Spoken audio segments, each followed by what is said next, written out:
Hi, Rob here with SkidSteerSolutions.com, and I'm here to talk to you about the features and benefits of the RockHound 72-inch Landscape Rake.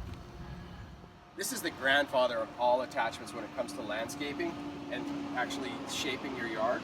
I used one of these back in 1995 the very first time, and these are exceptional. They're still around.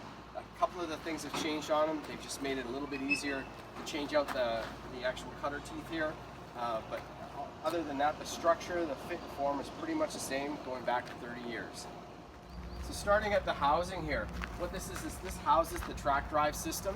So there's a track drive system in here with a chain on it, and it drives these little rakes. And what these rakes do is they come along and they pick up the ground, they kind of pulverize it, they break it up, they grab the rocks and they throw them into that bucket. Now I've got this in the open position right now so that you can see everything, but when you're operating it, this is actually turned down. This drags along on the ground, does all the raking, pulls the material into the bucket. When you're done, all you do is run it in reverse. It lifts up this housing so that you can easily dump the material out. Now what I normally did when I was using this on my properties is I would dig a hole prior to actually using this, have a big hole dug. I'd go and pick up all the materials because you're picking up rocks and sticks and debris, things like that. You pick all that material up, throw it in a hole. When you're all done, just cover it in topsoil and it just becomes part of the yard.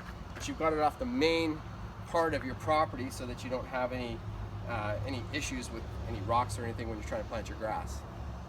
So taking a closer look at these teeth, you can see there's just some bolts on here. You unbolt these and you can remove them. And the beauty of that is when they do wear down or if you break them, if something happens to them, you can easily change out the one part that you need and you're off and running. The bucket here is a 12 cubic foot bucket, so you've got plenty of room for the material. And what it's doing is it's gathering up all that material, it's holding it back in the bucket, so when you're done making your rounds of where you're actually getting it, prepping the soil, then you can easily just run off, get rid of the material and start all over again. RockHound has a really unique drive system on this. You've got your two hoses going in and it goes to a shuttle valve. And what we're trying to do is get two functions out of this. So what happens here is you've got your main function, which is driving your motor. That's your normal function. But when you want to open up this hopper, all you do is run your hydraulics in reverse. That shuttles the control over to the secondary ports. Secondary ports then allow this cylinder to operate, which opens up the hood. Really simple. You don't have to have any electronics. You don't have any extra electrical connectors or anything to make it work. And it handles it flawlessly. They've used the same type of drive system for over a couple of decades now, and the thing is just awesome. No issues, just works. You can find this and many other RockHound and BrushHound attachments on SkidSteerSolutions.com.